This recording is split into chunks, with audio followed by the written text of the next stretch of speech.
Iniciando então aqui mais um dos nossos estudos, o livro Missionários da Luz, de André Luiz, psicografia do Chico. Nós estamos no capítulo 18, Desobsessão. Nós vamos iniciar esse capítulo. Nós fizemos uma pequena introdução, né, no nosso encontro anterior. Nós vamos então retomar desde o início.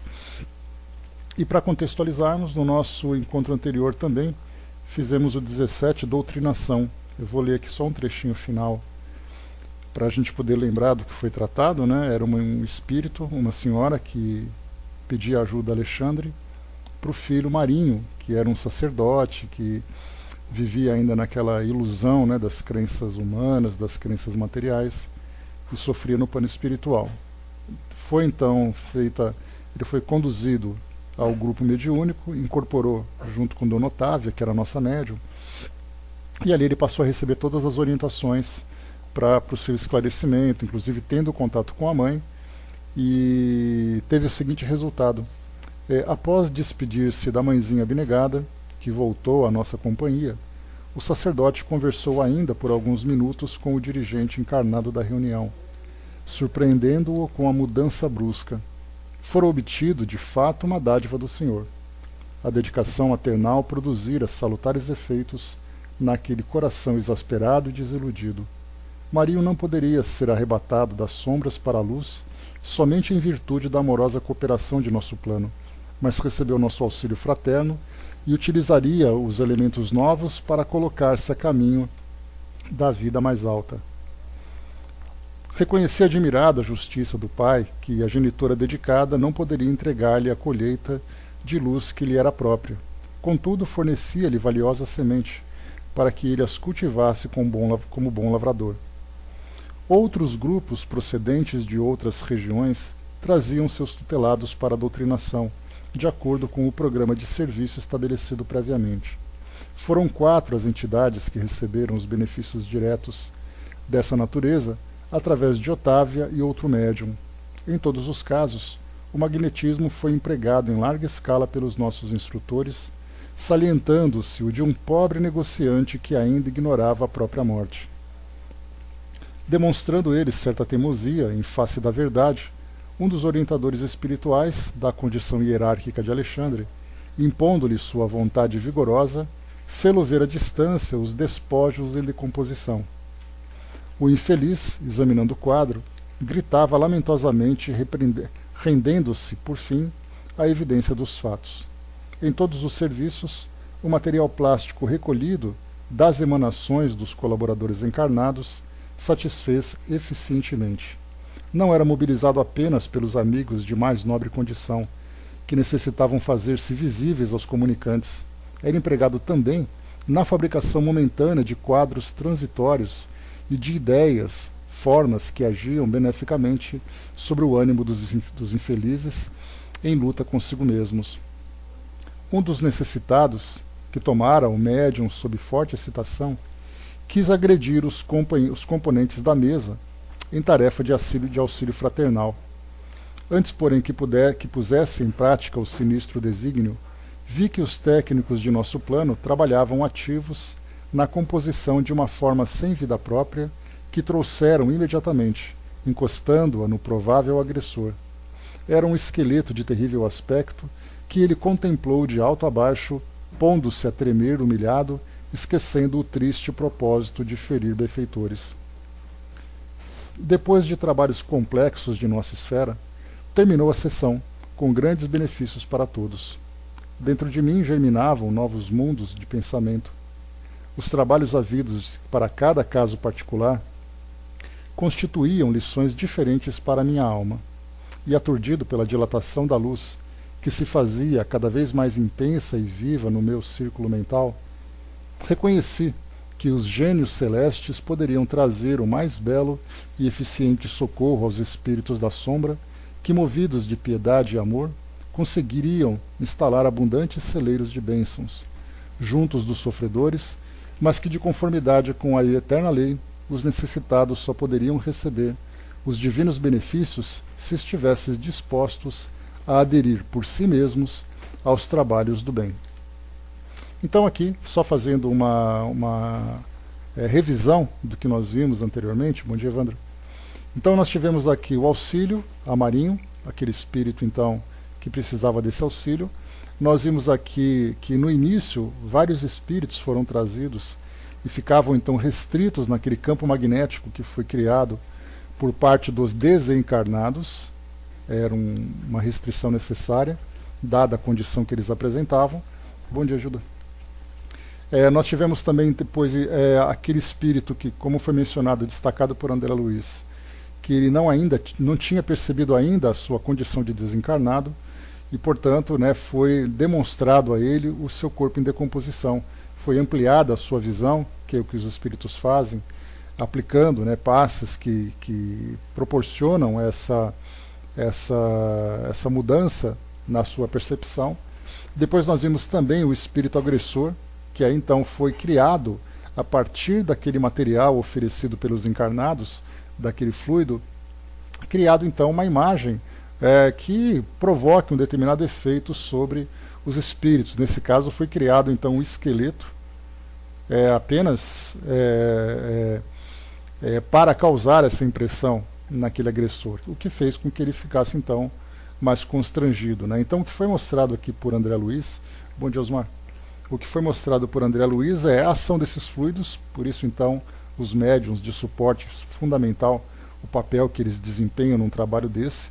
Esses fluidos então, não apenas para facilitar a materialização de espíritos numa faixa vibratória mais elevada, fazendo com que eles condensem os seus perispíritos para serem percebidos então por esses espíritos mais materializados, ou também criando essas formas pensamento para determinados fins.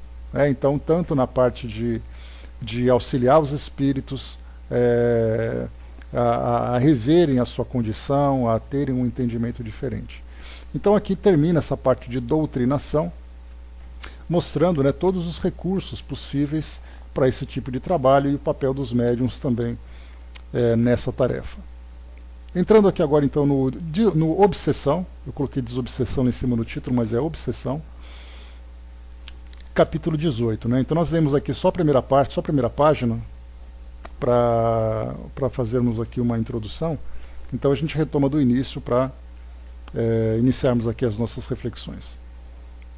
A conselho de orientadores experimentados, o agrupamento a que Alexandre emprestava preciosa colaboração reunia-se em noites previamente determinadas para atender aos casos de obsessão. Começa aqui então o destaque, as noites previamente determinadas. Então, trabalhos feitos com horário marcado, local marcado, os trabalhadores também já pré-determinados. Era necessário reduzir tanto quanto possível a heterogeneidade vibratória do ambiente, o que compelia a direção da casa a limitar o número de encarnados nos serviços de benefício espiritual. Também falamos sobre essa parte importante, que é exatamente ali fazer um grupo mais reduzido e mais homogêneo em termos de entendimento, em termos de intenções e em termos de valores. E isso facilita bastante o trabalho. Então, quanto mais pessoas se juntam nesse grupo, mais dificuldade nós temos.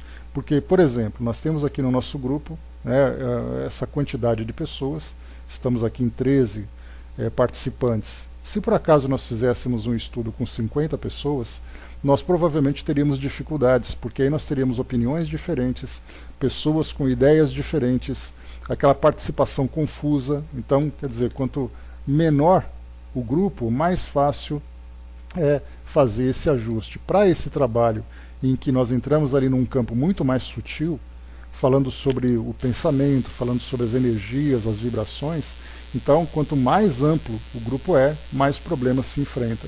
E aí nós lembramos, no nosso encontro anterior, aquela descrição que Dona Ivone trouxe para nós no livro Recordações da Mediunidade, se não me engano, desculpem, em que ela participava de uma reunião mediúnica onde muitos médiuns faziam atendimento ao mesmo tempo. Então os espíritos se manifestavam todos ao mesmo tempo, espíritos sofredores, espíritos obsessores, grupos sentados todos no mesmo salão, então aquela gritaria, aquela bagunça toda. Nós podemos imaginar o grande trabalho que os espíritos tinham, não apenas no atendimento propriamente dito, mas também no controle dessas energias desse ambiente, falando dessa heterogeneidade. Então o trabalho ele sempre tem que ser muito bem controlado, muito bem organizado, muito bem homogêneo também, para que todos colaborem efetivamente de uma forma natural, porque eles já estão predispostos a esse tipo de tarefa. Hermínio Miranda, lembrando aqui o Arnaldo, né, falando sobre o diálogo das sombras, recomenda de 8 a 12 elementos para um grupo mediúnico. Né? Então, está a recomendação, né, o Arnaldo que desenvolveu esse estudo do diálogo com as sombras. Né? Então, desses 8 a 12 elementos, nós temos aqueles que participam ativamente e aqueles que trabalham com suporte. Então, nós temos desde doutrinador, coordenador do trabalho, aqueles que são os médiuns, aqueles que são o suporte. Então, ainda assim, né, Arnaldo, com 8 a 12, dependendo da qualidade do grupo, ele acaba sendo um problema. Então, tem que ser de 8 a 12, muito bem selecionados para essa tarefa. É um trabalho muito difícil, né? E diz aqui para nós também, né? E a mesma coisa também, nós falamos numa sala de aula, por exemplo, né, lembrando hoje o dia do professor, nós temos salas de aula que tem 40 alunos. Dá para imaginar o trabalho que o professor tem para controlar aquele grupo todo, mesmo que muitas vezes não sejam alunos indisciplinados, mas o fato, né, de todos eles muitas vezes desejarem falar ao mesmo tempo, trocarem ideias, simplesmente o trabalho não se desenvolve. Né? Dudu colocou para 83, impossível fazer isso, né? O Arnaldo colocou ainda, né, e ainda recomenda com veemência, quando necessário, retirada do grupo aquele que é dissonante. Né? E encontrar essa dissonância através da experiência. Faz uma reunião, faz outra, e aí vai percebendo então como é o comportamento do grupo, e a partir dessa análise então faz essa seleção. E ainda tem mais, né, Arnaldo? Tem que lidar também com aquela parte de egos, das vaidades, você dizer para alguém, olha, aqui a sua participação não está legal e tudo mais, aí ele sai emburrado, já quebra toda a harmonia, fica pior ainda, né? Aí fica muito mais difícil. O Tic Tac lembrou do bloco do eu sozinho, né? Não há tanto problema, pois é, não tem essa dificuldade, né? Nós encontramos, inclusive, Tic Tac, né? Muitas vezes, muitas salas foram criadas aqui no Pautalk, de estudos espíritas, grupos assim muito bem dedicados, só que os arrobas, né, que eram os administradores da sala, muitas vezes uma sala com 5, 6, 7 arrobas. Imagina o que aconteceu, né? A sala fechou, porque eles simplesmente não se entendiam. Então a nossa sala que acaba sendo tranquila para lidar, porque apenas eu administro a sala, né? Então a Vaninha estava com a gente também e tudo mais, então a gente levava assim com tranquilidade. Mas numa sala onde muitos arrobas participam, muitas pessoas ao mesmo tempo, tem aquela ideia do ego, né, que é um grande problema. E num grupo mediúnico, onde nós falamos de médiums, pessoas, entre aspas, com superpoderes, então é muito complicado trabalhar. Mas vamos lá. Semelhante capítulo de nossas atividades impressionava-me fortemente, razão porque, depois de obter a permissão de Alexandre para acompanhá-lo ao trabalho, interroguei-o com a curiosidade de sempre. Todo obsediado é um médium na acepção legítima do termo? O instrutor sorriu e considerou. Médiuns, meu amigo, inclusive nós outros, os desencarnados, todos o somos, em vista de sermos intermediários do bem que procede de mais alto, quando nos elevamos, ou portadores do mal, colhido nas zonas inferiores, quando caímos em desequilíbrio. O obsediado, porém, acima de médium de energias perturbadas, é quase sempre um enfermo, representando uma legião de doentes invisíveis ao olhar humano. Por isso mesmo, constitui em todas as circunstâncias um caso especial, exigindo muita atenção, prudência e carinho. Então, todos nós, tendo a mediunidade como princípio, e aí nós destacamos, né, as palavras de Kardec, que diz que para termos de estudo, os médiuns ostensivos são aqueles que são mais observados, né, porque eles têm ali faculdades que são muito mais patentes. Mas no caso de uma obsessão, por exemplo, nós temos ali aqueles indivíduos que, quanto mais sofrem em termos de obsessão, de uma forma mais ostensiva, tem ali desequilíbrios, muitas vezes incorporações bastante perturbadoras, sofrem fisicamente a obsessão, e nós vemos claramente então os efeitos ostensivos dessa influência espiritual. Então ali a mediunidade está muito mais presente. E aí, claro, nós encontramos, infelizmente, orientações equivocadas, que as pessoas dizem, né? Olha, o seu problema é desenvolver a mediunidade. Sendo que, na verdade, é um trabalho de evangelização.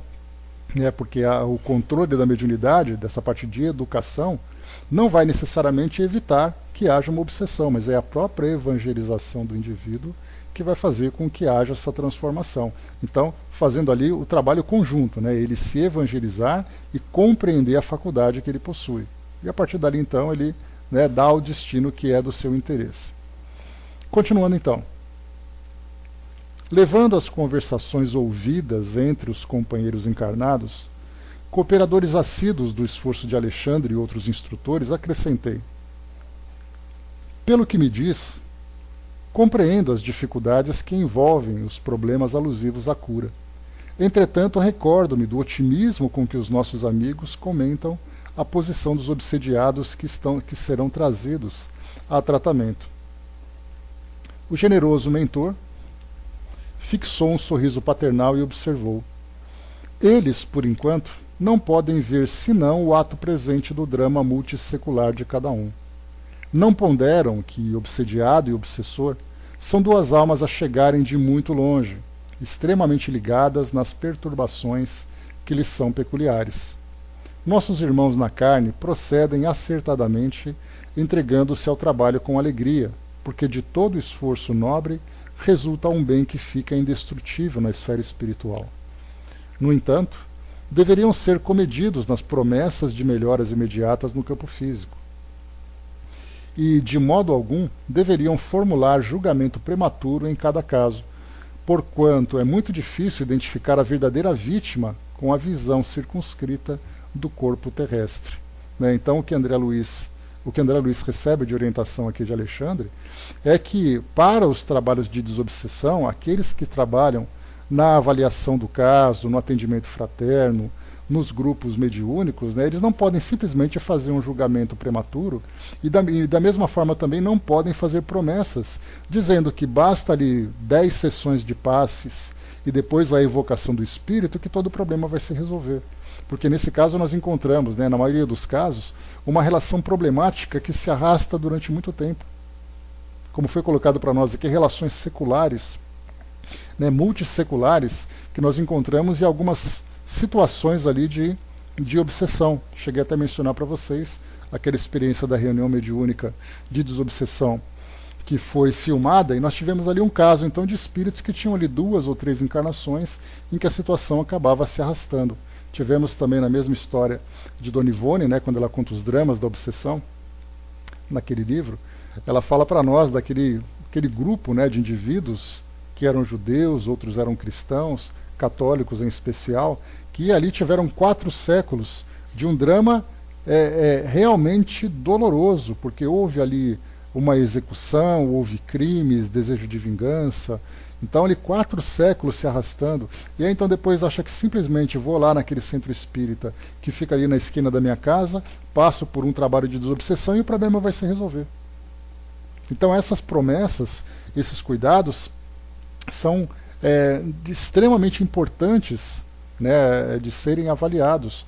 Né? No caso das promessas, né, exatamente o que pode ser feito, qual exatamente a motivação que o espírito tem, o que os encarnados, aqueles que estão nessa condição de vítima, ou pelo menos assim se entendem, precisam fazer para essa mudança. Então é um trabalho muito, muito complexo, que necessita ali de uma avaliação detalhada, profunda, e também de uma compreensão de todo o processo de obsessão por parte dos grupos, para que possam analisar aquele que é o paciente que se submete como alguém que traz ali um problema bastante extenso e não simplesmente algo simples que se resolve. E da mesma forma que se resolve de imediato, e da mesma forma que nós vimos também no capítulo final da doutrinação, ali na parte final do texto, é colocado que por mais que os espíritos ofereçam recursos para que possam atender aos espíritos que chegam ali para o atendimento, é necessário que esses espíritos, esses pacientes, tenham vontade de se transformar. É o caso que nós encontramos nas obsessões. Não basta simplesmente levar alguém para um trabalho de desobsessão para ser atendido se esse alguém não tem uma motivação sincera para se transformar, para ajudar a resolver aquela questão. Então a primeira ajuda que o indivíduo recebe, o indivíduo que é o obsediado, é a ajuda dele próprio. Porque ele então busca com sinceridade e se predispõe a todas as realizações, as mudanças necessárias para ser bem atendido. A partir dali, então, vem a ajuda por parte dos médiuns, a parte dos espíritos, para resolver essa questão. Arnaldo lembrou, né? Situações assim acontecem até de forma mais simples. E na lida podemos nos complicar. Tem uma pessoa que acompanha nosso estudo de reforma íntima, ele passa mensagem quase todos os dias pedindo prece para ela e familiares, como se nossas preces fossem poderosas e nunca passa esperança de resolver nada, né? Pois é o que a gente encontra bastante, Arnaldo, nos nossos trabalhos, por exemplo, do espiritismo.net, em casas espíritas, né? As pessoas dizem, olha, leva meu nome lá e coloca no livro de preces, ou então manda um e-mail para nós da mesma forma, olha, eu preciso de prece porque a minha vida está muito conturbada, está muito perturbada. A primeira orientação que a gente passa no atendimento fraterno é para que a pessoa olhe para si mesma, para analisar as suas próprias condutas e as suas escolhas. E não simplesmente atribuir aos espíritos ou a outrem, a terceiros, a responsabilidade de fazer aquilo que cabe a ela. Até mesmo no nosso trabalho de vibração do espiritismo.net, as pessoas entram no nosso site, acessam ali a parte de preces online e mandam para nós os seus pedidos de prece. Lá no próprio site, na introdução, já mostra para ela que nós podemos colaborar com as nossas preces, fazer ali os pedidos aos espíritos que prestem a assistência que ela necessita, mas ela precisa fundamentalmente se transformar para poder perceber exatamente aquilo que ela está fazendo, causando esse prejuízo para si própria. Então é importantíssimo isso, né? A pessoa se conscientizar, e é o que a doutrina espírita faz. Mostrar assim que nós temos responsabilidades, que esse processo de obsessão vem de uma relação complicada do passado, em que nós geralmente somos, né? Geralmente não, nós naturalmente somos protagonistas também daquele mesmo caso, daquele mesmo problema. Então nós temos que resolver a questão inicialmente na causa, lá na raiz, para depois então buscarmos essa assistência. Porque o trabalho de desobsessão, embora ele tenha ali um cunho espiritual, ele é a mesma coisa que acontece com o médico. Não adianta você ir ao consultório médico e dizer, doutor, eu estou sentindo dor no meu estômago porque o que eu estou comendo me faz mal. Aí o médico diz, então nós vamos fazer o seguinte, eu vou te passar esse remédio para te dar esse alívio, mas você precisa mudar a sua dieta. Ah não, mas eu gosto de comer desse jeito. Então o médico vai dizer, então sinto muito, eu não posso fazer milagres. Então nesse caso da desobsessão é a mesma coisa, nós começamos ali com uma, entre aspas, uma dieta moral, em que é necessário tirar tudo aquilo que é ruim e ficar somente com aquilo que é saudável. E aí então vem a assistência prestada, né, de todas as formas, seja ela magneticamente, fluidicamente, seja ela mentalmente, seja ela vibracionalmente nesse caso, né? Enfim, temos ali várias orientações que são necessárias, mas o ponto principal é a mudança do indivíduo para fazer com que ele esteja receptivo a essas orientações. E essa é a parte mais difícil. E aí muitos casos que pessoas vão assim para os espíritas, a grupos espíritas, e até mesmo na Umbanda também isso acontece com bastante frequência, devido ao trabalho espiritual que eles fazem, de orientação espiritual. Pessoas vão lá e muitas vezes até, dependendo da instituição, você paga para que as pessoas façam um trabalho para tirar aquele encosto, né, que é a expressão que é utilizada por algumas pessoas, que não compreendem naturalmente esse trabalho, diz assim, olha, eu queria que você fizesse um despacho para poder tirar aquele encosto de mim. E quer dizer, não só pede, como você paga ainda por cima. Aí você paga e fala, mas aquele médium não presta, porque eu paguei para ele e meu problema continua. Só que o indivíduo não olha. Não, eu digo assim, alguns grupos, o Tico Teco sei que não cobra, mas pessoas que pedem para fazer isso. Não, quanto custa para você fazer aquele trabalho, para fazer isso, para fazer aquilo? Porque é exatamente ali a ideia que se tem, que você pode comprar aqueles que fazem médiums que nós encontramos, que tem ali, que se consideram espiritualistas, que cobram não apenas para fazer adivinhações, como cobram para fazer esses trabalhos. Então esse é um grande equívoco em que nós cometemos, né? Porque o trabalho moral é um trabalho individual, silencioso, que exige muito sacrifício. E por isso acaba depois sendo colocado em segundo plano e nós então delegamos a terceira essa responsabilidade. O Gerino colocou, tem uma pessoa que melhora, mas quando está bem começa a criticar os espíritos por ser de outra religião. A partir daí tudo volta, né? Porque nós temos que mudar a nossa natureza, né? Todo o trabalho de obsessão, toda a situação ou a condição de obsessão acontece por causa da nossa natureza ainda imperfeita. A partir do momento em que nós nos reeducamos moralmente e mudamos essa natureza, naturalmente esses problemas de obsessão acabam terminando. E diz aqui para nós ainda, vamos lá. Depois de pequena pausa, continuou. Também observei o exagerado otimismo dos companheiros, vendo que alguns deles, mais levianos, chegavam a fazer promessas formais de cura às famílias dos enfermos. Claro que serão enormes os benefícios a serem colhidos pelos doentes. Todavia, se devemos estimar o bom ânimo, cumpre-nos desaprovar o entusiasmo desequilibrado e sem rumo. Então é o que considera aqui Alexandre, né? Esse entusiasmo desequilibrado e sem rumo, quando se faz aquela promessa, não, pode deixar que a gente resolve. Se nosso grupo aqui é muito forte, nós temos médiuns aqui poderosos, a gente resolve qualquer problema. E aí entra inclusive aquela parte também da apometria, né? Que é um outro trabalho também de assistência espiritual, que muitas vezes se paga para poder resolver os problemas de obsessão, sem orientar para a devida transformação que o indivíduo precisa ter. Já conhece todos os casos? Indaguei. Todos, respondeu Alexandre sem hesitar. Ali no caso, né? Dos 5 que constituirão o motivo da próxima reunião, apenas uma jovem revela possibilidades de melhora mais ou menos rápidas. Os demais comparecerão simplesmente para socorro, evitando agravo nas provas necessárias. Considerando muito interessante a menção especial que se fazia, perguntei: gozará a jovem de proteção diferente? O instrutor sorriu e esclareceu: não se trata de proteção, mas de esforço próprio. O obsediado, além de enfermo, representante de outros enfermos, quase sempre é também uma criatura repleta de torturantes problemas espirituais. Se lhe falta vontade firme para a autoeducação, para a disciplina de si mesma, é quase certo que prolongará sua condição dolorosa além da morte. Que acontece a um homem indiferente ao governo do próprio lar? Indubitavelmente será assediado por 1001 questões no curso de cada dia, e acabará vencido, convertendo-se em joguete das circunstâncias. Imagina agora que esse homem, indiferente, esteja cercado de inimigos que ele mesmo criou, adversários que lhe espreitam os menores gestos, tomados de sinistros propósitos, na maioria das vezes. Se não desperta para as realidades da situação, empunhando as armas da resistência e valendo-se do auxílio exterior que lhe é prestado pelos amigos, é razoável que permaneça esmagado. Esta a definição da maior percentagem dos casos espirituais de que estamos tratando. Não representa, porém, a característica exclusiva das obsessões de ordem geral.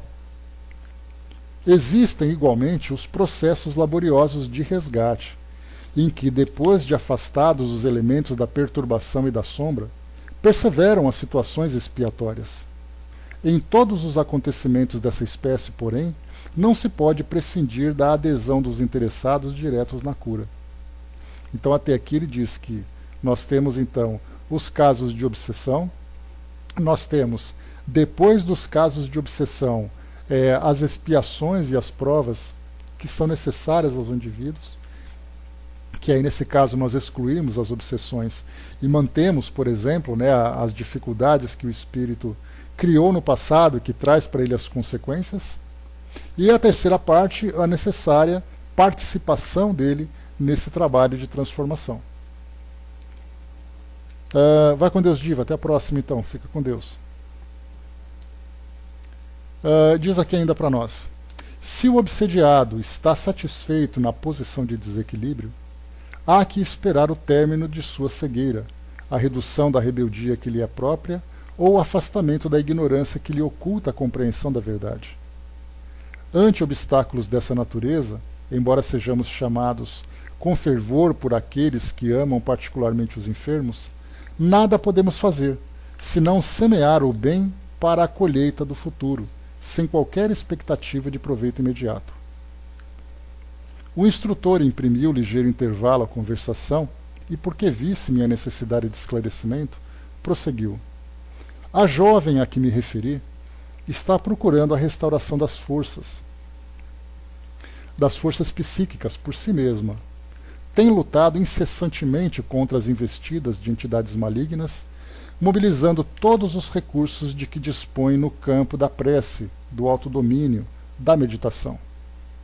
Não está esperando o milagre da cura sem esforço, e não obstante, terrivelmente perseguida por seres inferiores, vem aproveitando toda a espécie de ajuda que os amigos de nosso plano projetam em seu círculo pessoal. A diferença, pois, entre ela e os outros é a de que, empregando as próprias energias, entrará, embora vagarosamente, em contato com a nossa corrente auxiliadora, ao passo que os demais continuarão, ao que tudo faz crer, na impassibilidade dos que abandonam voluntariamente a luta edificante. Bom dia, abraço. Compreendi a elucidação e esperei a noite de socorro aos obsidiados, como Alexandre designava esse gênero de serviço. Então, socorro aos obsidiados, o termo que ele utiliza. Não decorreram muitos dias, e em companhia do instrutor, penetrei sumamente interessado. Penetrei sumamente interessado o conhecido recinto. O pessoal estava agora reduzido. Em derredor da mesa, reuniam-se tão somente 2 médiuns, 6 irmãos experimentados no conhecimento e prática de problemas espirituais e os obsidiados em tratamento. Então, olha só, 2 médiuns e 6 trabalhadores, incluindo nesse caso ali aqueles que são os doutrinadores, aqueles que trabalham com passe, os doutrinadores. Então, são aqueles que trabalham, vamos dizer assim, com suporte e orientação, enquanto nós temos os médiuns, que são os instrumentos de comunicação, e geralmente nós lembramos que os médiuns não têm uma participação direta no diálogo com os espíritos. Eles participam, nesse caso, que é exatamente que mentalmente, porque a gente lembra que num trabalho de comunicação mediúnica, os médiuns têm aquele papel de controle do espírito. Então eles podem estar conscientes ou inconscientes naquele momento, mas eles mantêm então ali o espírito sob controle, não permitindo, por exemplo, que o espírito faça o que bem entender. Nesse caso, os espíritos agem dessa forma quando o médium não tem controle sobre si mesmo. E nós falamos aqui de um grupo mediúnico experimentado, um grupo mediúnico bem estruturado. Então, o médium tem ali uma participação de permitir a comunicação e controlar o espírito. Depois vem a parte intelectual, que é exatamente ali a orientação por parte do doutrinador. E claro, nós lembramos que dependendo do grau do entendimento que o médium tem do trabalho que ele realiza, muitas vezes ele faz um trabalho silencioso de comunicação, de contato mental com o espírito, também transmitindo essas orientações, mostrando para ele, dialogando mentalmente com ele. Mas o trabalho efetivo para esses espíritos em desequilíbrio acontece diretamente com os doutrinadores. É aquela conversa olho no olho, vamos dizer assim, Acho que o médium querer controlar o espírito é um erro. Não, pelo contrário, Tico Teco, o controle que a gente coloca é que o espírito, então, ele se comunica através do médium. Se o médium não controlar o espírito em termos de comportamento, o espírito vai dizer o que ele quer, palavras de baixo calão, ameaças, ele vai sair quebrando tudo, ofensas diretas. Então, esse controle verbal, esse controle de atitude é o papel do médium. Porque o médium não perde o controle do seu próprio corpo. Não é assim, vem espírito e faz o que você bem quiser. Então, assim, você me utiliza para se comunicar, mas eu estou de olho no que você vai fazer. É esse o tipo de controle que ele tem. Não controlar a ideia que o espírito tem. Ele vai dizer o que ele tem vontade de dizer, mas com as palavras certas, filtrando, né? É isso que a gente quis dizer, né? Sim, o controle se dá pelo poder moral, né? E também físico, né? Porque o médium tem controle do seu próprio corpo. Sim, o Tico-Teco, mas esse dar vez ao espírito é um dar vez controlado. Porque imagina, por exemplo, uma situação que pode acontecer. Um espírito, como nós vimos aqui em cima, André Luiz acabou de trazer para nós esse exemplo. Um espírito que tinha interesse em agredir as pessoas. Ele se manifestou e queria agredir os participantes da mesa. Então não apenas o médium controlou esse ímpeto do espírito, como também os espíritos utilizaram aquele recurso de plasmar ali uma forma para poder constrangê-lo. Então, se o médium não tem esse controle, nós temos, por exemplo, ali casos de suicídio, casos de agressões, que acontecem aparentemente como suicídio, mas que na verdade é o espírito que faz o que ele quer. Então é esse controle que nós falamos. É você controlar o ambiente, controlar a comunicação, não evitar que o espírito transmita a sua ideia. Então ele tem a oportunidade de se comunicar. Mas essa comunicação, eu, por exemplo, se eu fosse um médium ostensivo participando de um trabalho, eu não permitiria que o espírito utilizasse palavras de baixo calão, que é uma ofensa ao trabalho. O espírito tem que se colocar no seu devido lugar. Então é esse tipo de controle que nós fazemos, né? Continuando aqui para nós, né? Vários, né, Brás? Então tem cada tipo de trabalho. Nós temos ali aqueles que são os vigilantes, né? Sim, mas o médium não perde o controle do seu próprio trabalho, né? Continuando, vamos lá. Então, 2 médiums e 6 irmãos experimentados. Os enfermos, em número de 5, apresentavam características especiais. 2 deles, uma senhora relativamente jovem e um cavalheiro maduro, demonstravam enorme agitação. 2 outros, ambos moços e irmãos de sangue, pareciam completamente imbecilizados, e por último observamos a jovem, a que Alexandre se referira, que se controlava com esforço ante o assédio de que era vítima. As entidades inferiores que rodeavam os doentes compareciam em grande número. Nenhuma delas nos registrava a presença, em virtude do baixo padrão vibratório em que se mantinham, mas se sentiam à vontade no contato com os companheiros encarnados. Permutavam impressões entre si com grande interesse e, através das conversações, deixavam perceber seus terríveis projetos de ataque e vingança. Seguia-lhes atentamente a movimentação quando fui surpreendido com a chegada de 2 amigos de nosso plano, para os quais olharam os obsessores com certo receio. São nossos intérpretes junto das entidades perseguidoras, exclamou Alexandre, elucidando-me. Aqui ele fala nesses intérpretes o mesmo papel, que eu me esqueci o nome agora que nós vimos no capítulo anterior, daquele espírito que havia sido sacerdote que, em colaboração com Alexandre, né, e também com a mãe daquele de Marinho, que era aquele sacerdote, ele então se comunicava com o espírito que estava ali passando pela doutrinação, mas se servindo de intérprete, vamos dizer assim, servindo de médium no plano espiritual, transmitindo ideias de espíritos numa condição mais elevada. Então foi nesse sentido que Alexandre comentou no início desse capítulo que médiums todos somos, inclusive os desencarnados, já que eles transmitem ideias, né, pensamentos que chegam de esferas mais elevadas. Então, nesse caso, esse intérprete era um espírito que participava do grupo, mas que se colocaria na condição visível para conversar com esses espíritos obsessores. Em virtude da condição em que se encontram, podem ser percebidos por elas e manter estreita ligação conosco ao mesmo tempo. Assinalando a serenidade com que sorriam para nós, sem partilharem de entendimento direto com os instrutores de nossa esfera, ali presentes, ouvi o meu orientador explicar. Já se encontram de posse das instruções precisas aos trabalhos da noite. As criaturas desencarnadas que se congregavam ali em dolorosa perturbação retificaram de algum modo a linguagem que lhe era própria ao avistarem os 2 missionários. Então já começou ali, né, que só o fato dele perceber os espíritos que estavam ali na condição de missionários, eles já mudaram o jeito de se comunicar. se era aquela linguagem vulgar, de baixo calão e tudo mais, já começaram a falar com uma certa formalidade pela simples influência moral que esses espíritos exerciam sobre eles.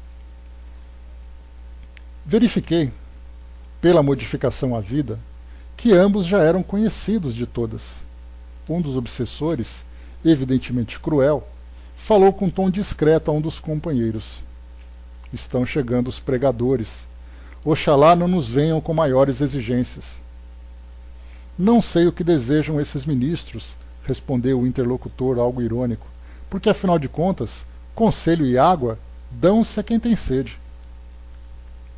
Parece-me que convidaram os da mesa a casar-nos até o esquecimento dos nossos propósitos de fazer justiça pelas próprias mãos.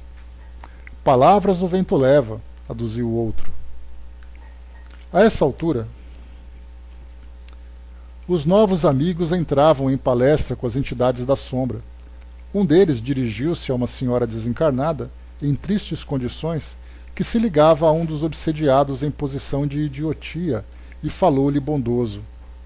Com que então minha irmã parece melhorada? Com que então minha irmã parece melhorada, mais forte? Ainda bem. Ela explodiu em crise de pranto. Todavia, prosseguiu o missionário, sem qualquer inquietude. Acalme-se. A vingança agrava os crimes cometidos. Para estabelecer a felicidade perdida, minha amiga, é necessário esquecer todo o mal.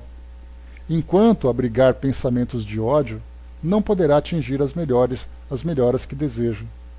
A cólera perseverante constitui estado permanente de destruição. Não conseguirá articular os elementos da paz íntima até que perdoe de coração. Isso conversando com aquela senhora que era o espírito obsessor. É quase impossível, respondeu a interpelada. Este homem afrontou meu ideal de mulher, lançou-me a corrupção, escarneceu de minha sorte, transformou-me o destino em corrente de males. Não será justo que pague agora? Não apregoam que o Pai é justo?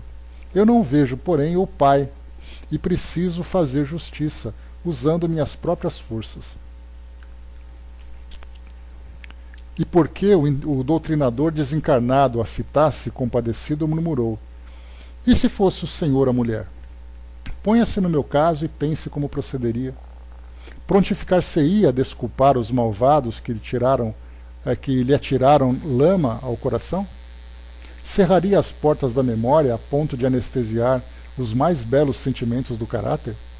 Não acredito. O Senhor reagiria como estou reagindo. Há condições de perdoar, e as condições que eu imponho na qualidade de vítima são as de que o meu verdugo experimente também o sarcasmo da sorte. Ele infelicitou-me e voltou ao mundo. Preparou-se para uma nova regalada de considerações sociais. Titulou-se para conquistar a estima alheia. E o que me deve? Também eu, noutro tempo, não era digna de respeito geral? Não me candidatara a uma existência laboriosa e honesta, com o firme propósito de servir a Deus? Acompanhava a discussão com forte interesse, admirando o individualismo que caracteriza cada criatura, ainda mesmo além da morte, no corpo. O intérprete de nossa esfera, contemplando-a sem irritação, observou: todas as considerações, minha amiga, são aparentemente muito respeitáveis. Todavia, em todos os desastres que nos ocorram, devemos examinar serenamente a percentagem de nossa coparticipação. Apenas em situações raríssimas poderíamos exibir de fato o título de vítimas. Na maioria dos acontecimentos dessa natureza, porém, temos a nossa parte de culpa. Não podemos evitar que a ave de rapina cruze os ares sobre a nossa fronte, mas podemos impedir que faça ninho em nossa cabeça. Nesse ponto, a interlocutora, parecendo melindrada, acentuou asperadamente: suas palavras são filhas da pregação religiosa, mas eu estou à procura da justiça. E com um riso irônico terminava: aliás, a justiça apregoada por Jesus. O missionário não se exaltou ante o sarcasmo do gesto que acompanhou a observação ingrata e disse-lhe bondoso: a justiça. Quantos crimes se praticam no mundo em seu nome? Quantos homens e mulheres que, em procurando fazer justiça sobre si mesmos, nada mais fazem que incentivar a tirania do eu? Refere-se a irmã ao Divino Mestre. Que espécie de justiça reclamou o Senhor para ele quando o vergava sobre a cruz? Nesse sentido, minha amiga, o Cristo nos deixou normas que não deveremos esquecer. O Mestre mantinha-se vigilante em todos os atos alusivos à justiça para os outros. Defendeu os interesses espirituais da coletividade até a suprema renunciação. Entretanto, quando surgiu a ocasião do seu julgamento, guardou silêncio e conformação até o fim.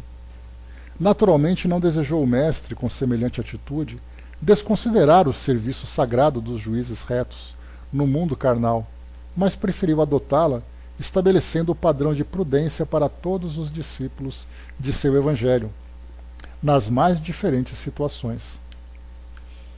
Ao se tratar de interesses alheios, minha irmã, devemos ser rápidos na justificação legítima.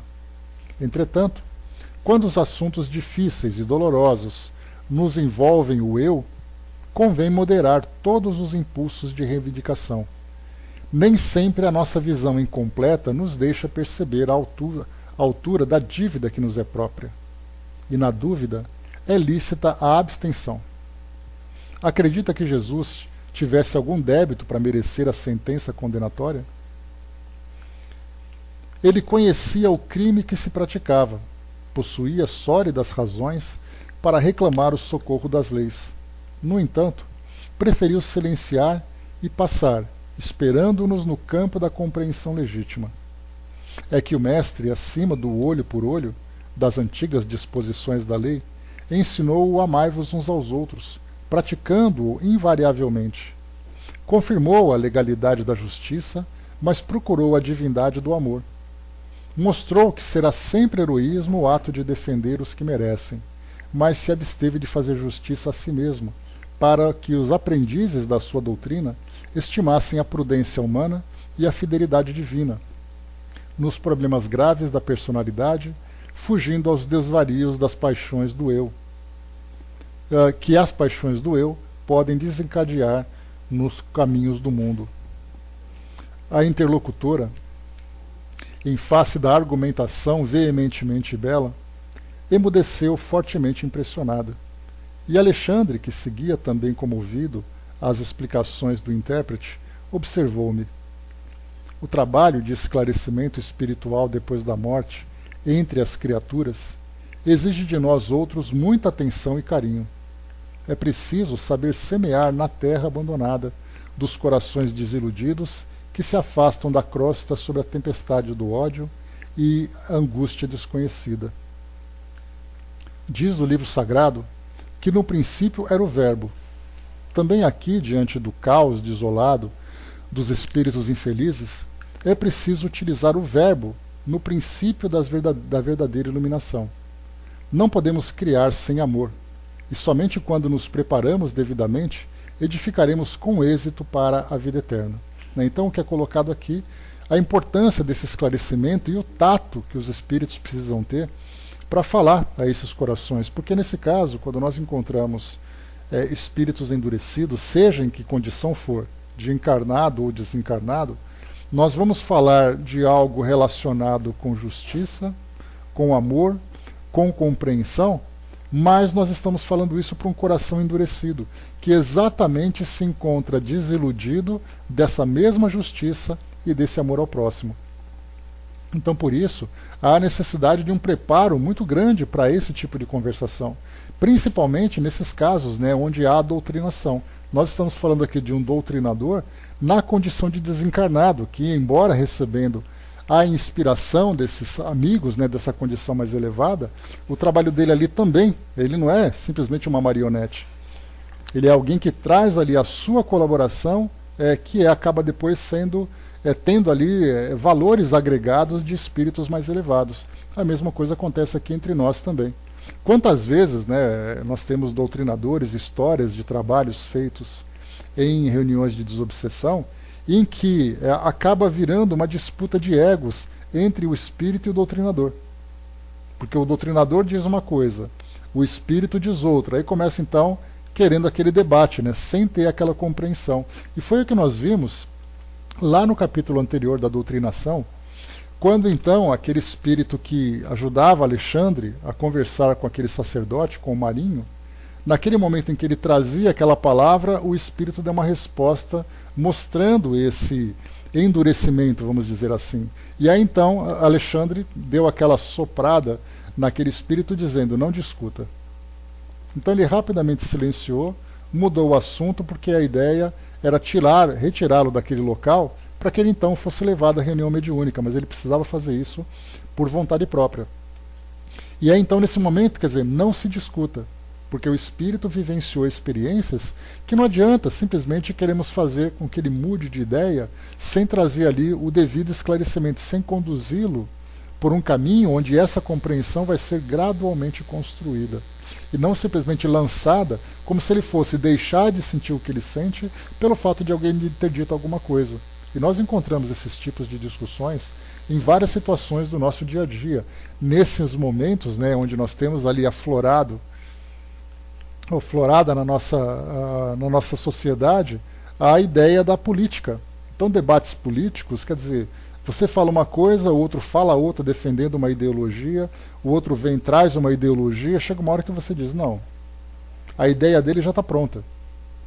Ele já está convencido de que aquilo para ele é a verdade que ele busca, que ele precisa, sendo uma verdade legítima ou não. Não entramos nessa questão.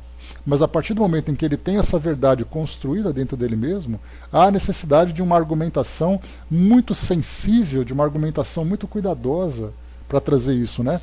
Essas pérolas, né, Tico-Teco, elas podem até ser jogadas, mas elas têm que ser muito homeopáticas, né? Porque você tem que jogar um argumento, esperar ali um contra-argumento, esperar que ele se convença daquilo, né? Porque, como diz aquele pensamento, ninguém convence ninguém, são as pessoas que se convencem. O que você faz é você lançar uma ideia, lançar um argumento.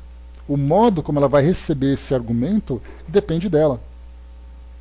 Porque aí nós entramos não apenas na questão, sem dúvida, né? Nós entramos não apenas na questão do convencimento, né? Da argumentação. É necessário que o indivíduo assimile aquela ideia e também entra na questão do ego. Porque não é simplesmente assim, olha, essa é a minha verdade. Tem a ideia de essa é a minha verdade e ninguém vai mudá-la, porque eu sou melhor e eu tenho a verdade comigo. Então trabalhar esse ego é muito difícil, é a necessidade de uma grande experiência. Nós temos inclusive em casos de desobsessão, em casos de espíritos endurecidos, nós vimos isso, né, claramente lá no trabalho de Kardec com a rainha de Oude. Naquela conversa, naquele debate que ele estava tendo com ela, naquela entrevista, ela se mostrava um espírito arrogante, um espírito ainda naquele espírito de realeza, e Kardec entrava na onda. E depois, paralelamente, São Luís colocava, né? É uma pobre coitada que não percebeu ainda. Então, compreendendo a condição em que ela está, suas ideias, e mais do que isso, tudo aquilo que ela viveu para construir aquela ideia, então, quer dizer, se releva, se compreende, lança-se ali os argumentos com muito cuidado, com muito tato, esperando o momento certo. Quantos espíritos são levados para reuniões mediúnicas e eles voltam praticamente do mesmo jeito que estavam? Porque os espíritos que estavam ali participando perceberam que não é o momento.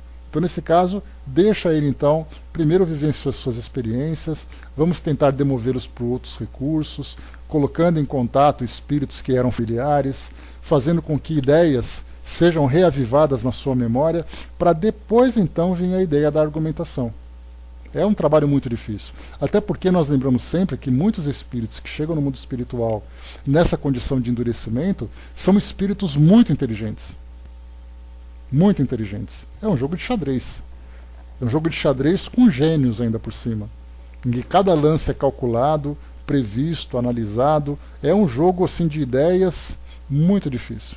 Para manter aquele equilíbrio. Porque se por acaso entrar naquele debate mais fervoroso, o jogo trava. Aí tem que esperar depois uma outra oportunidade para tentar reconstruir tudo de novo. Dudu colocou, né? Isso não se faz de uma hora para outra. O espírito vem várias vezes ao trabalho, né? Muitas das máscaras chegam e caem depois de muitas dialogações. O tempo do trabalho a esse irmão é a melhor interior desse irmão. Então nós colocamos ali, os espíritos fazem um trabalho utilizando ali várias frentes, né? E vários recursos também para tentar modificá-los. Vamos lá então. Então Alexandre falava sobre a conversa, sobre o diálogo, né? Então aqui nós lemos aqui agora. Também aqui, diante do caos desolado dos espíritos infelizes, é necessário utilizar o verbo no princípio da verdadeira iluminação. Não podemos criar sem amor. E somente quando nos preparamos devidamente, edificaremos com êxito para a vida eterna. Silenciando a entidade que fora criteriosamente advertida, passei a observar a senhora, ainda jovem, que se mostrava sob irritação forte, no recinto, procurando amigos encarnados. Diversos perseguidores, invisíveis à perquisição terrestre, mantinham-se ao lado dela, impondo-lhe terríveis perturbações, mas de todos eles sobressaía um obsessor infeliz, de maneiras cruéis. Colocara-se-lhe ao corpo, em toda a sua extensão, dominando-lhe todos os centros de energia orgânica. Identificava a luta da vítima e buscava resistir quase inutilmente. Então aqui nós temos um trabalho de quase que de subjugação, tamanha a gravidade da situação.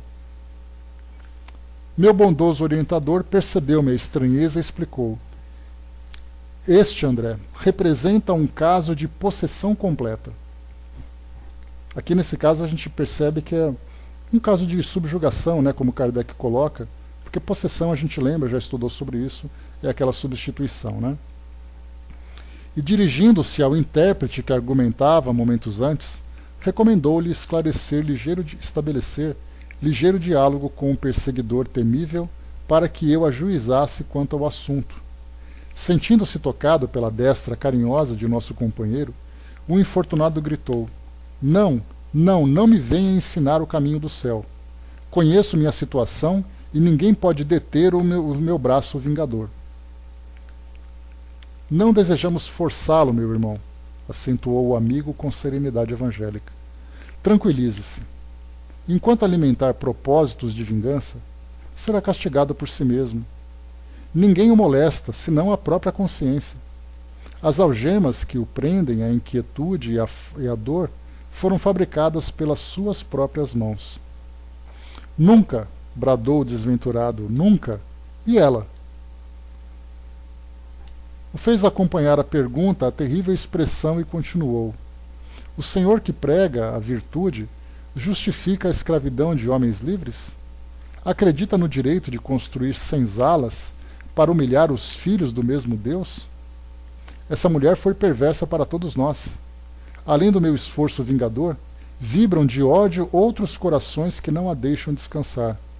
Persegui-la-emos onde for. Esboçou um gesto sinistro e prosseguiu. Por simples capricho, ela vendeu minha esposa e meus filhos. Não é justo que sofra até que nos restitua? Será crível que Jesus, o Salvador por excelência, aplaudisse o cativeiro?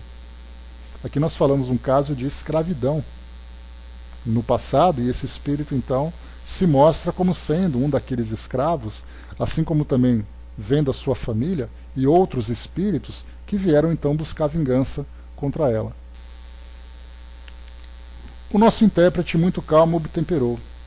O mestre não aprovaria a escravidão. Contudo, meu amigo, recomendou-nos o perdão recíproco, sem o qual nunca nos desvencilharemos do cipoal de nossas faltas. Qual de nós, antigos hóspedes da carne, conseguirá exibir um passado sem crimes? Nesse momento, seus olhos revelam a culpa de uma irmã infeliz. Sua alma, entretanto, meu irmão, permanece desvairada pelo furacão da revolta. Sua memória está consequentemente desequilibrada e ainda não pode reapossar-se das lembranças totais que lhe dizem respeito. Olha só que interessante essa colocação. Ele está vendo naquele momento a sua própria dor, vê naquela senhora a sua algoz, mas ele não tinha lucidez suficiente para analisar o seu próprio passado. Então é sempre aquela história, né? A vítima sempre fica cega diante das situações. Para ela, e nós falamos de vítimas, no caso de obsessão que nós estamos vendo agora, nós falamos de situações da nossa vida comum. Muitas vezes numa relação afetiva, numa relação familiar, aquele que se coloca na condição de vítima ou se entende como vítima, ele joga sobre o outro toda a sua revolta. Mas ele não é capaz, por exemplo, de analisar desde o início da jornada, muitas vezes equívoco que ele praticou para criar uma situação. Então essa é a questão que é colocada aqui por esse intérprete, né, dos nossos trabalhadores. Diz ainda, né? Não, é uma cegueira mesmo, né, Dudu? Porque como nós somos muito passionais, é natural que a paixão nos segue, né? E nesse caso da revolta, você simplesmente não pensa em nada, você pensa na dor que você sente. Então não é uma fuga, é uma reação instintiva, podemos dizer assim. Porque você quer resolver o seu problema agora, mas você não tem a lucidez para fazer uma autoanálise e voltar lá no início para tentar reconstruir toda aquela situação para chegar naquele momento que culminou a dor. Então, na verdade, é uma cegueira natural pelo tumulto, pela confusão que se cria. Né? Sim, como foi colocado até mesmo por Alexandre Tico-Teco, né, são raríssimas as vezes em que nós temos um indivíduo que é realmente uma vítima. Mas na esmagadora maioria das vezes, todos nós temos uma coparticipação. Ele falou sobre isso para nós na página anterior. Então, raríssimas as vezes. Né? Poderíamos colocar, por exemplo, Jesus como sendo uma vítima sem ter motivo. Foi uma vítima daquela circunstância, embora ele fosse consciente da sua missão. Agora, de um modo geral, quando nós analisamos as experiências que nós vivemos, nós sempre teremos ali uma certa coparticipação. Continua aqui para nós. Não lhe sendo possível, então colocando para nós, não lhe sendo possível recordar o próprio pretérito com exatidão, não seria mais razoável esperar em seu caso pelo justo juiz? Diz aqui esse intérprete para aquele espírito. Como julgar e executar alguém pelas próprias mãos, se ainda não pode avaliar a extensão dos seus próprios débitos? O revoltado parecia chocar-se ante os argumentos ouvidos, mas longe de capitular em sua posição de perseguidor, respondeu asperadamente: para os mais fracos, suas observações são valiosas, não para mim, porém, que conheço a sutileza dos pregadores de sua esfera. Não abandonarei meus propósitos.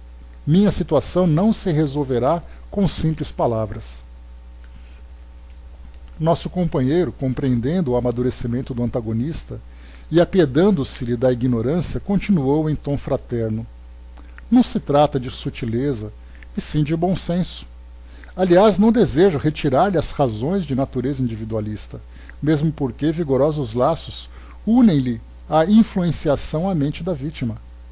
Entretanto, apelo para os sentimentos nobres que ainda vibram em seu coração, fazendo-lhe reconhecer que sem as desculpas recíprocas não liquidaremos nossos débitos. Em geral, o credor exigente é cego para com os próprios compromissos. A sua reclamação, na essência, deve ser legítima. Entretanto, é estranhável o seu processo de cobrança, no qual não descubro qualquer vantagem, visto que suas atividades de vingador, além de aprofundar suas chagas íntimas, tornam-no antipático aos olhos de todos os companheiros. Ferido, talvez, mais fundamente em sua vaidade, o obsessor calou-se, enquanto o intérprete se voltava para nós outros, indagando de meu orientador quanto à conveniência de ajudar-se magneticamente ao infeliz, a fim de que as reminiscências dele pudessem abranger alguns quadros do passado distante. Essa é uma estratégia muito recorrente nos trabalhos de desobsessão. Fazer com que o espírito, então, envolvido por essas energias, né, ele tenha a memória reavivada, fazendo com que lembranças do passado se tornem vivas na sua memória presente. E aí então ele vai se lembrar, porque cego naquele momento para aquelas questões, né, em que ele tem dívidas com o passado, mas ele só pensa na dívida daqueles que são os seus devedores. Então, ao mesmo tempo que ele é um devedor, ele se vê como credor, e é claro que ele vai privilegiar aquilo que lhe devem, e não aquilo que ele deve. E aí, nesse caso, então, vão fazer com que suas lembranças se tornem vivas novamente. Alexandre, todavia, considerou: não seria oportuno dilatar-lhe as lembranças. Não conseguiria compreender. Antes de maior auxílio ao seu entendimento, é necessário que sofra. Aproveitando a pausa mais longa que se fizera entre todos, observei detidamente a pobre obsediada. Cercada de entidades agressivas, seu corpo tornara-se como que a habitação do perseguidor mais cruel. Ele ocupava-lhe o organismo desde o crânio até os pés, impondo-lhe tremendas reações em todos os centros de energia celular. Fios tenuíssimos, mas vigorosos, uniam-nos ambos, e ao passo que o obsessor nos apresentava um quadro psicológico de satânica lucidez, a desventurada mulher mostrava aos colaboradores encarnados a imagem oposta, revelando angústia e inconsciência. Salvem-me do demônio! Salvem-me do demônio! Gritava sem cessar, comovendo os companheiros em torno da mesa humilde. Oh, meu Deus, quando terminará meu suplício? Olhos desmesuradamente abertos, como a fixar os inimigos invisíveis à observação comum, bradava angustiosamente após ligeiros instantes de silêncio. Chegaram todos do inferno, estão aqui, estão aqui! Seus gemidos semelhavam-se a longos silvos estertorosos. Atendendo-me à expectação, esclareceu o instrutor: essa jovem senhora apresenta doloroso caso de possessão. Desde a infância era perseguida pelos adversários tenazes de outro tempo. Na vida de solteira, porém, no ambiente de proteção dos pais, ela conseguiu de algum modo subtrair-se à integral influenciação dos inimigos persistentes, embora lhe sentisse a atuação de maneira menos perceptível, sobrevindo, no entanto, as responsabilidades do matrimônio, em que, na maioria das vezes, a mulher recebe maior quinhão de sacrifícios, pois não pôde mais resistir. Aqui ele fala principalmente, né, nós estamos falando aqui de uma situação da época de 1940, e uma mulher casada no presente e uma mulher casada naquela época são duas situações bastante diferentes. Naquela mulher havia submissão, havia uma sociedade muito mais machista, patriarcal, né? Então, naquele caso, as mulheres abandonavam os seus lares e se tornavam esposas, mães e donas do lar, enquanto que o homem era o provedor, aquele que era aquele que determinava os caminhos da família e tudo mais. Era um trabalho muito difícil. Então, nesse momento em que ela se casou e passou a assumir essas responsabilidades do matrimônio, ela então entrou em desequilíbrio. E isso facilitou essa influência que ela sofria. Porque até então, enquanto se encontrava na proteção dos pais, ela tinha uma vida mais controlada, mais equilibrada, apesar da influência que ela sofria desde a infância. E aqui então continua. Então ela não pôde mais resistir. Logo após o nascimento do primeiro filhinho, caiu em prostração mais intensa, oferecendo oportunidade aos desalmados perseguidores, e desde então experimenta penosas provas. Ia expor novas questões sobre que o assunto suscitava, mas o instrutor amigo fez-me ver que a reunião de auxílio por parte dos encarnados teria início naquele mesmo instante. Precisávamos manter o concurso vigilante da fraternidade. Então vou parar por aqui, pessoal, já chegou na nossa hora, que vai começar então a reunião naquele grupo mediúnico. E nós então no próximo encontro, nós continuamos para ver agora a atuação dos encarnados naquele momento, né? Lembrando, né, que enquanto tudo isso que nós lemos agora foi uma conversa nesses bastidores, né, na dimensão espiritual, invisível aos encarnados, em que esse intérprete procurava então trocar ideias, argumentar, tentar ali, vamos dizer assim, facilitar o trabalho de doutrinação. Agora então vai começar esse trabalho, virão então as incorporações, o trabalho de orientação, aquele trabalho magnético, de afloramento da memória, enfim, todos os recursos que nós já vimos também lá na parte de doutrinação. O Duda colocou, né, esse obsessor consegue inverter a tela mental dela para a tela mental que ele queria, transformando os pensamentos dela, desequilibrando-a. O que a gente percebe aqui, Dudu, nessa parte de possessão, nós vimos aquele caso da senhorita Júlia, que nós estudamos na Revista Espírita, que era aquela jovem que se jogava no chão, que ficava ali se contorcendo, porque a Fredegunda, aquele espírito com quem ela tinha relação no passado, tentava dominar o corpo dela. Então aqui eu falei para vocês que poderia ser um caso de subjugação, mas Alexandre reforça aqui a possessão, e aí me lembrei o caso da senhorita Júlia, que embora a senhorita Júlia pudesse se comunicar, se manifestar, mostrando todo o seu medo, o espírito a dominava nesse processo de possessão. Então nós vemos um caso muito semelhante. E quando existe esse vínculo mente a mente, aquela mente mais forte subjuga a mente mais fraca.